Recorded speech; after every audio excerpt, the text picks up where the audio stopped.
Yeah, and I I've know done it you're to you. doing it. I'm just wondering. I'm just wondering where Paul and Rosemary are because Yeah, they're they not should here be yet. here They by should be now. here What time is it? Well, you're 5 minutes since you were supposed to take a break. Well, that's fine. Okay, this one we'll break this one up. he can cut it. Yeah.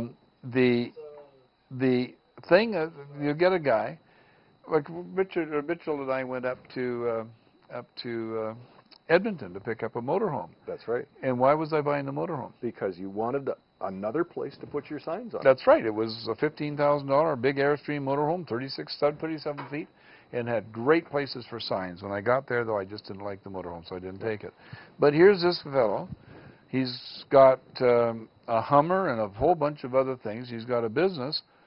He didn't have any signs on any of his vehicles. Yeah.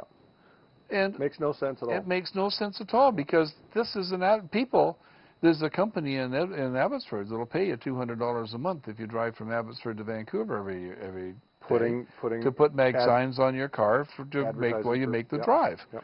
And I can tell you that every time I turn around, we did a $3,000 tax return here a little while ago for a fellow that lives just 10 blocks down the street, and he was driving around the corner and he saw the old white Cadillac. Jim's Doolittle's old white '89 Cadillacs, Yep. 60 special, the same one that Mitchell took to New York, and that Cadillac's been in New York and Did Chicago. it have signs on it when you were driving to New York? Flags, yes. Flags and signs. Yep. We lost about 6 flags and 2 holders.